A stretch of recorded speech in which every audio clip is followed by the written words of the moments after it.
Chantal's pasta sandwich is something she has with Pete's when they first move into the villa. It was about 2 years ago, even well before Box Mountain. Over the years, it's developed into her church basement spaghetti, but I've never forgotten about this simple little sandwich. Let's see how she makes it.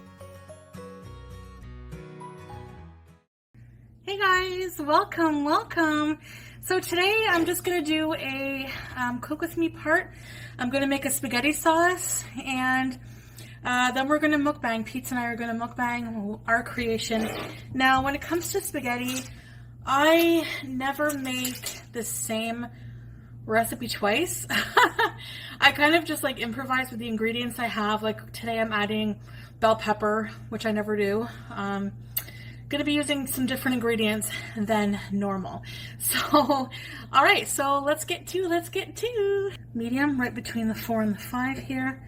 And we'll let that heat up. And I'm using 2 packages of medium ground beef. That's all they had left. We went shopping a bit later today.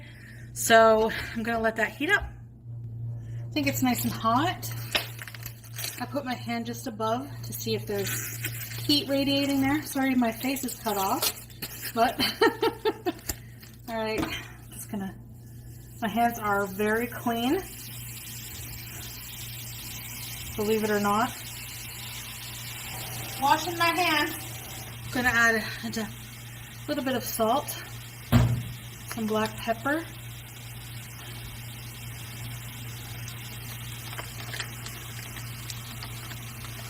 put some Clubhouse Italian seasoning, some garlic powder,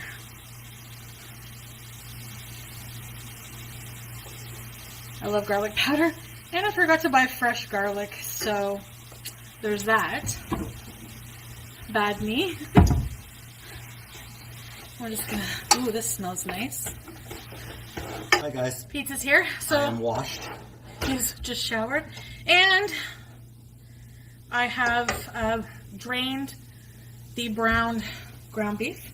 And it smells very good. Mm-hmm. So now I have about a quarter of a yellow and red bell pepper and a medium-sized yellow onion. So what we're going to do is just cook that in there. Alright, so today I'm adding some of this pre-made 4-cheese President's Choice pasta sauce, pre-made. About half a jar. Some Campbell's tomato soup. Maybe the whole can of that.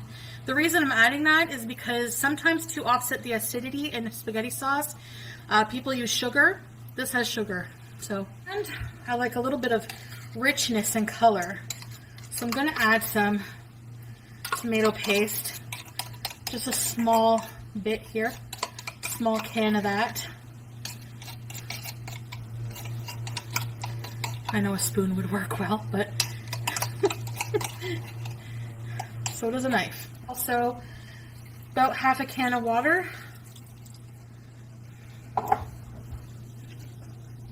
See if that's enough water. You can adjust it to your liking, you know.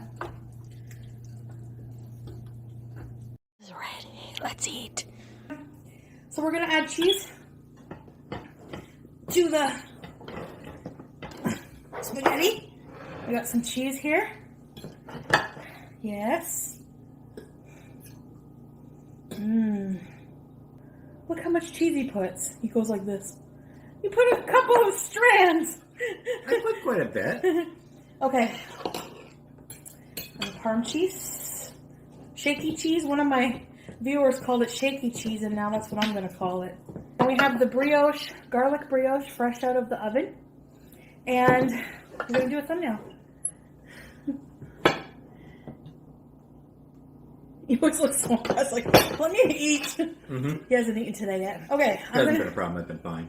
I'm going to make a spaghetti sandwich.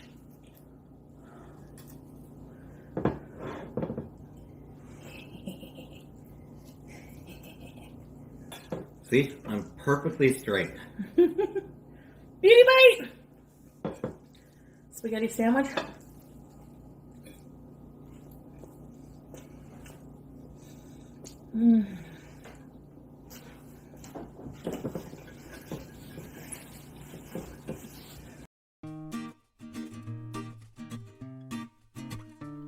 On its own with the noodles, this sauce is pretty basic but tasty.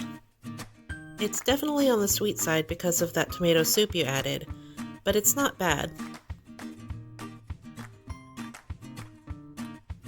When you top it with cheddar cheese and shaky cheese, that's a bit much.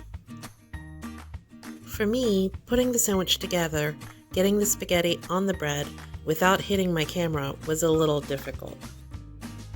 I don't know why you would make a sandwich like this unless you were trying to carb up for a marathon.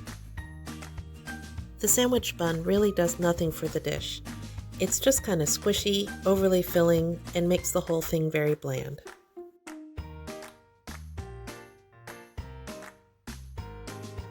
I'm not one to waste a big pot of sauce, so I went outside and picked some fresh basil. It's good to keep around in the summertime. Adding that to some chopped parsley really elevated the sauce. Next time, I think I'll deglaze the beef pan with a little bit of red wine. All in all, this isn't a bad recipe. It just needs some spiffing up. As it is, it's probably a third grader's favorite meal. If you're serving adults, ditch the buns and make a big salad instead.